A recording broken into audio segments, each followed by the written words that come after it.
大家好，今天来跟大家分享也聊一下这个比较严肃的话题。为什么叫严肃呢？因为今天讲的这个话题主题是震脚。我们练八极拳的人，10个人练八极拳的人有9个人膝盖是坏的。应该讲说100个练八极拳的人，可能有99个人的膝盖是坏的。这个事情严重啊，因为我们为了推广八极拳，那希望将来更多练八极拳的人可以喜欢八极拳之余，那在练八极拳的时候也有健康的膝盖跟关节。那所以今天这个必须要就是以很慎重的方式去做一个宣导。那传统武术里面也不只是八极拳有这个所谓的这个迅速以脚往地上踩的这个动作 ，OK， 有的叫垫步，有的叫跺步、跺子、震脚都有。那今天比如说我们讲螳螂拳好了，螳螂拳有这种叫垫步 ，OK， 比如说它会有这种很快的踩向前冲进，这叫垫步。那螳螂拳这个垫步，在它的往地上踩的这个强度来讲，是相对的就比较低一点，所以很少人听到练螳螂拳垫步的人有膝盖受伤。那再来就是，它这个垫步是为了，甚至于它是为了往前去冲的一个力，所以它是往下没错，但是它反弹的力是借用这个力是往前冲的。那还有比如说陈家太极拳，陈氏太极拳最 signature 的这个金刚倒锥。OK， 你提起来100%零 ，OK， 你瞬间去下沉，然后脚往下踩，把2只脚变成50-50，稳住 ，OK， 下沉沉坠，这个也是陈氏太极拳做这个跺步的这个跺子的这个要求跟目的 ，OK， 所以我今天讲以螳螂拳，那当然很多人有不同的叫法了，那螳螂拳我这个就叫做垫步，陈氏太极拳我就叫做是跺子跺步。OK， 八极拳我们今天就以震脚来做称呼。OK， 那陈氏太极拳它这个跺步比螳螂拳的跺步的强度大一点。那陈氏太极拳这个套路里面，老架新架有很多这个跺步。那所以我们也常常会听到练陈氏太极拳的人也会把膝盖震伤。那 fundamentally， 它有一个基础上来讲，它有一个问题。那我等一下再来讲，我等一下会提到架构上的问题。八极拳的震脚 ，OK。那首先我们要了解的说，八极拳的震脚是它的特色 ，OK。为什么要震脚？震脚是为了要沉坠嘛，甚至有人会说要蓄劲沉坠 ，OK， 才能有这个爆裂这个八极拳有名的这个四面八方爆炸的这个力出来。那很少看到有人在用八极拳的时候会去跺步。那可能有的时候看到一些老师傅，他可能会用脚去踩对方的这个脚背 ，OK， 那也不会说看到他提脚提很高下去这样变，但他在演练这个套路的时候，他会把脚提高 ，OK， 那在使用的时候不会有这样的一个明显的一个强度很强大的这个往地上这样踩 ，OK， 所以八极拳的震脚是一个练法，是一个非常非常独特的一种练法 ，OK， 它要沉坠。太极拳也讲沉坠，心意拳讲沉坠，形意拳、八卦好的拳种或内家拳，甚至于长拳也会讲沉坠。OK， 那为什么八极拳要震脚来达到沉坠 ？OK， 我们也有讲沉坠劲 ，OK， 但是震脚这个东西是很特别的一种练法，它特别在哪里？这是别门别派没有的东西，它可以在瞬间达到沉坠的效果。OK， 瞬间是 keyword。瞬间是1/10秒的时间里面可以达到瞬间的往地上的一个很猛的一个沉坠。那为什么它是可以达到一个反作用力？很猛的沉坠就换来很猛的上升的劲，上升的劲再由脊椎向外发，四面八方的一个爆炸劲。这是八极拳的一个特色。OK， 每个拳都可以沉坠，但是没有一个拳是有八极拳的这种沉坠法。它在瞬间沉坠 ，OK， 从这里这样 ，OK， 它瞬间往下打 ，OK， 比如说太极拳，它可能踩一步上去 ，OK， 它这一步可能有沉坠的作用，但是它没有那种猛的那种交换 OK 上下的一个交换的这个力。所以为什么八极拳的这个我们讲这些老祖宗这些前辈都要练正脚 OK， 尽管很多人膝盖的这些正伤。那我们现在讲到主题了，就是说练正脚会练受伤。练对的人正脚可以正到80岁 OK， 练错的人那这种人很少，练错的人可能10年20年甚至于半年就练坏掉，有人可能练到30岁40岁就已经不行了，甚至于会否定八极拳 OK， 这是我们不希望看到的。OK， 那我今天讲一个最基本的一个概念 OK， 练正脚必须要循序渐进 OK， 那它是怎么一个方法循序渐进的？它是有几种练法了，比如说像这种，它是一个身体下坠，然后用脚去接住身体 OK， 提往下坠，提往下坠，就是这一个下坠的一个方式。那你看我脚提的大概才5、6公分而已，然后再往下这样坠，去 catch your body， catch your falling dropping body， 你的身体往下掉，放它往下掉，往下掉，用这个去找到那个这个中枢 OK。什么叫中枢？就是说你的头，你的所有的姿势，你的上半身的姿势都必须要非常的正确，你不可能这个样子 OK。最常看到最糟的八极拳练法是这样，你会看到比如说蚕丝崩锤，有人会这样，你看我的头在哪里？你在这里垫步，你的头在这里，这个应该我不需要明讲，这样的这个脑袋的这个震荡的这个程度是非常大。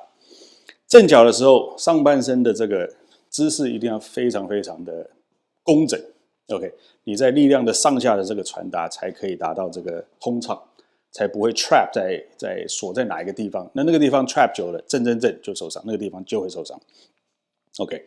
好，那我们在跺步的时候，正脚的时候，正脚的位置基本上跟你身体上半身脚以上的所有的部位的位置，它的 alignment 其实就是这个重点，就是一个 key 练法的一个 key。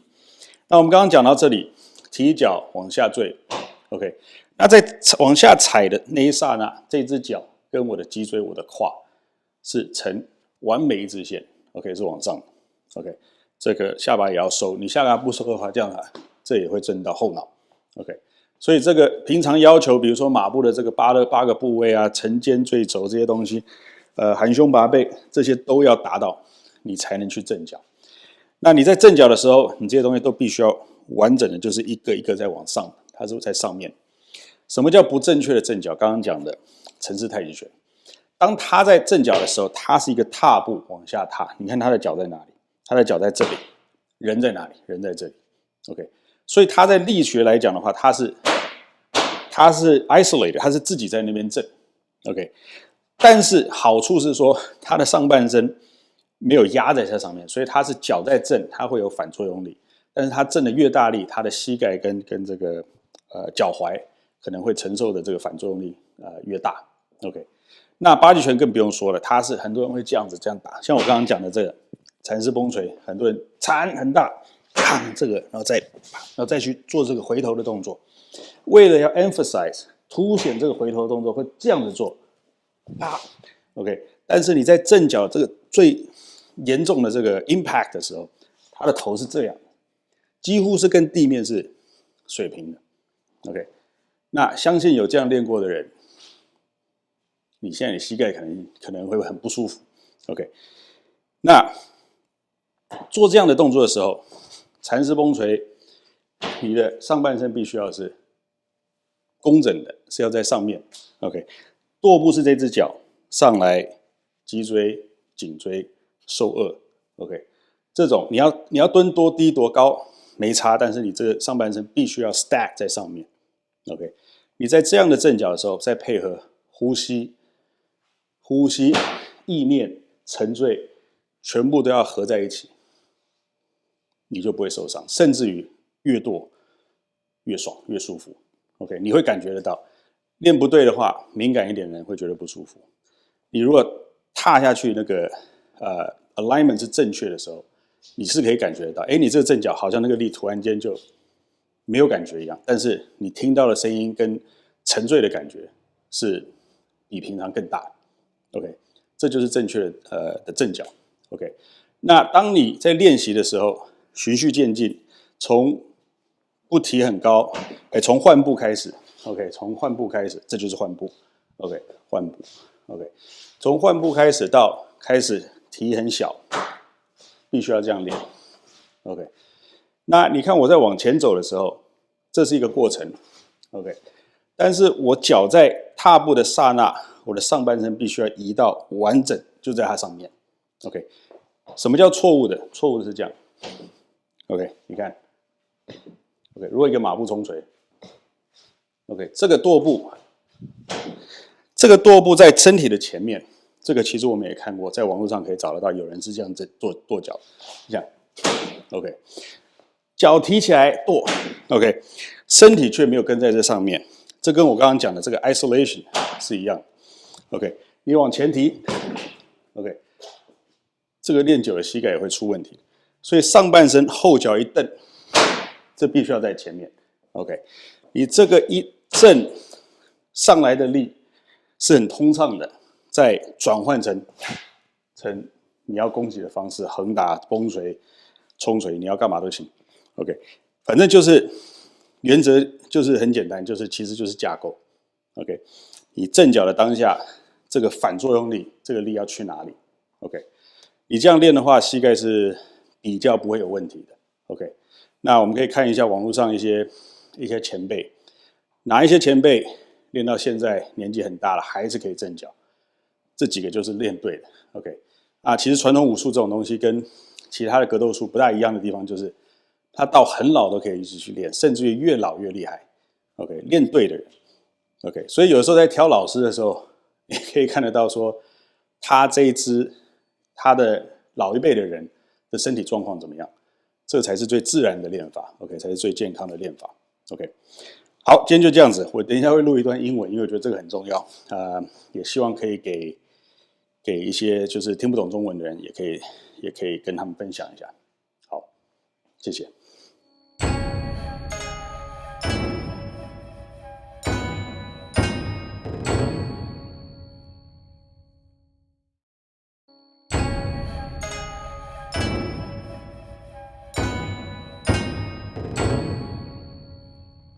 大家好。Okay, so today I'm going to talk about something that's quite serious. Okay, why is it serious? Because we're talking about 震脚, okay, stomping. Okay, in English we call it stomping, but in Chinese there's so many different terminologies that talks about the same thing. Okay, the same thing being bringing a foot up and really quickly and heavily hit the floor. Okay, stomp into the floor. That is called 震脚、跺脚、跺子、垫步. There's so many different terminologies. Depends on what lineage you're from, what dialect you speak. Okay, how your understanding of the movement. Okay, so there's so many different names. For example, in praying mantis, okay, you have movements like this. Okay, so this is what we call 垫步. At least for today's sake. Okay, I'll just call that 垫步 for now. Many people have different ways to call it. 垫步 is relatively, you're quickly stomping to the ground and then you borrow that force feedback, propels forward. Okay, so in praying mantis, you do that, you see that a lot, but rarely you see people get hurt from 垫步. Okay.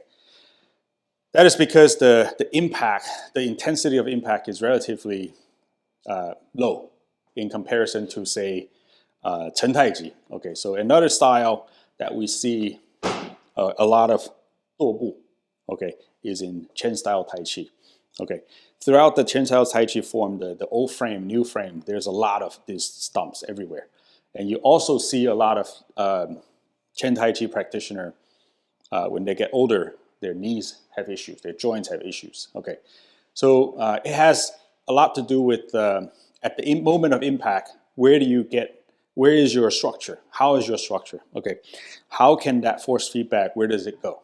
Okay, if it doesn't go smoothly into where you want it, wherever it's trapped, that place is going to get hurt, get injured, okay, over time.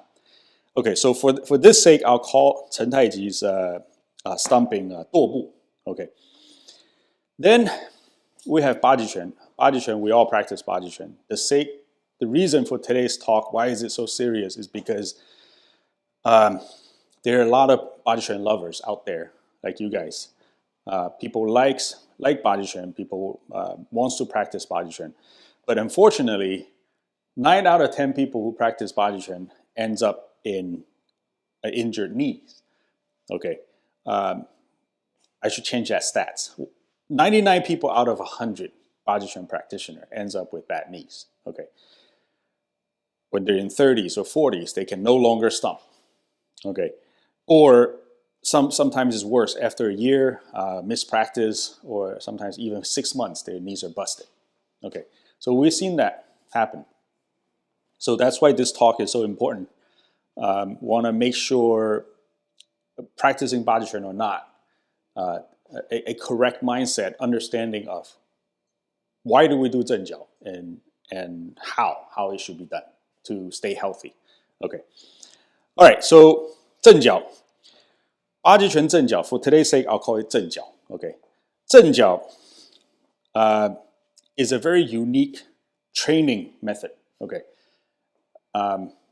training, not applying. You never see, if you Google it, you never see anyone applying Bajiquan. When they're applying using, you see that. Okay, you see that. Okay, so 正脚 is a training method. Okay, get that. Let's just get that right. Okay, 正脚 is a very unique training method. Why? For 沉醉, for 蓄劲. 沉醉 means to sink. 蓄劲 means to gather strength. Okay, all of those are correct. But Bajiquan is not the only style that requires 沉醉, sinking. 太极拳, 形意拳, 八卦, 长拳, a lot of the quality traditional martial art, they all require sinking. Okay, Bajiquan requires sinking too. We have 3 required 劲, 沉醉劲, that's sinking, 十字劲, cross strength, and 蚕丝劲, okay, the silk reeling strength. So the base is 沉醉. Everyone requires 沉醉. Why does Bajiquan use stomping to train 沉醉? Okay, so this is the key. We have this in the Bajiquan exam. We do stomping. It's a unique training method to instantly ground yourself, instantly sinking yourself. Okay, instant. At 1 out of 10 seconds. Okay, so a split second, you're able to heavily ground yourself, sink yourself, in order to get that.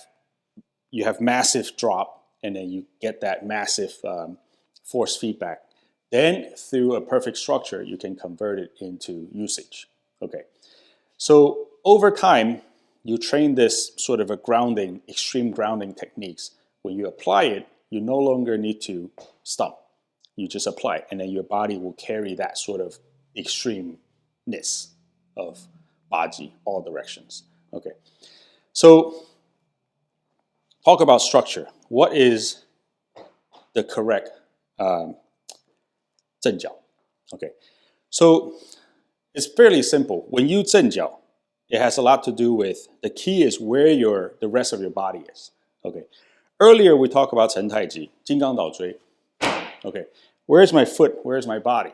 Okay, my foot is right there. Let's say I bring my foot back. Okay, my goal is to instantly go from 100, 0 into 50-50.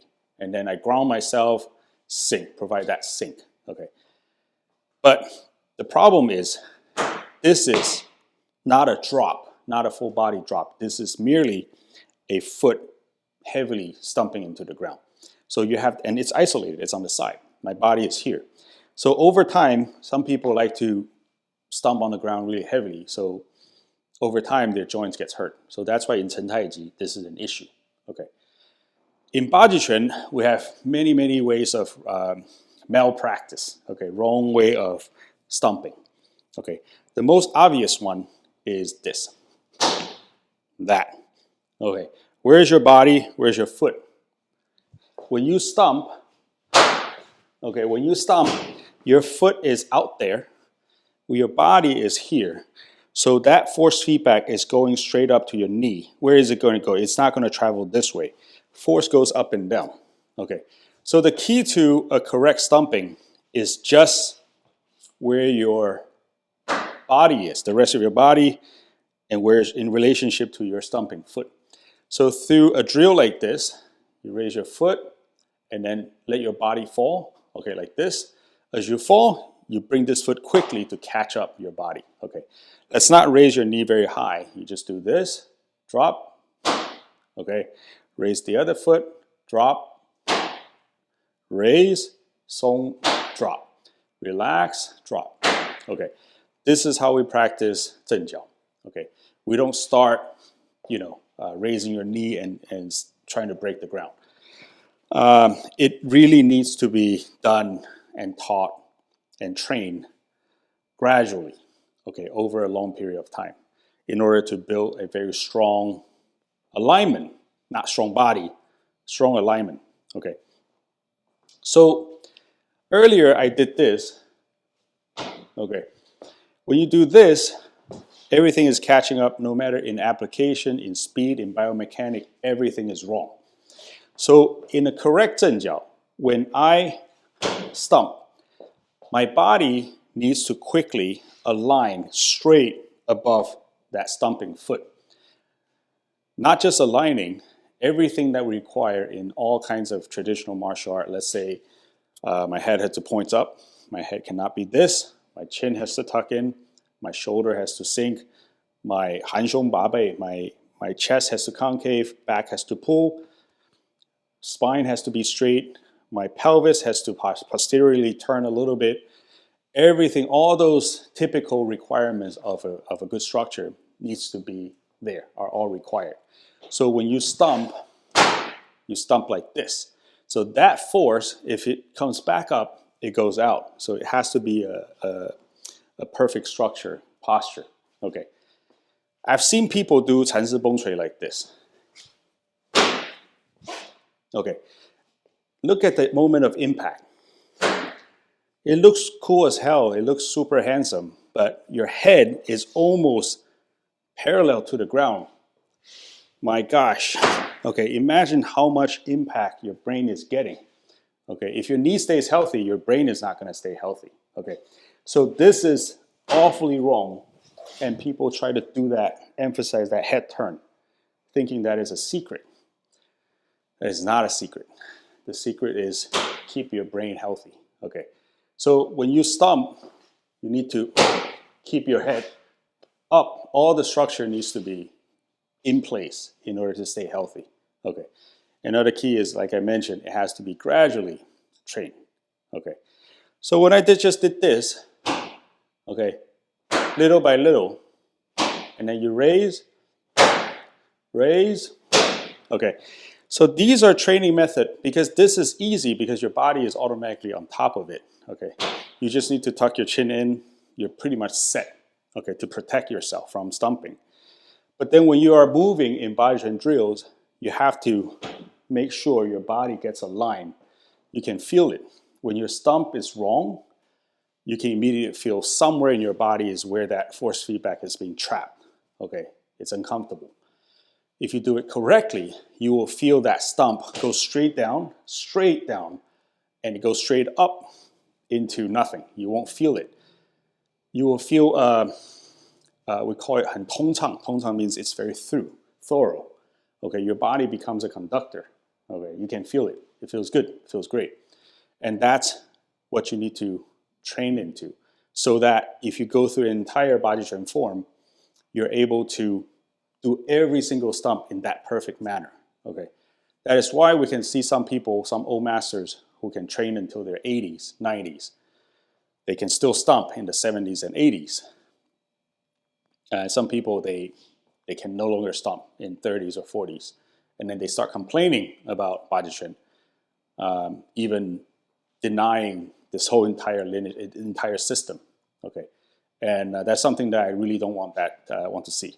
Okay, All right, and that's it. I think I point out some of the really key point is the alignment, where to stomp, where your body should be, and I hope this is helpful to your training and stay healthy, maintain a healthy knee and joints. Okay, all right, that's it. Thank you guys.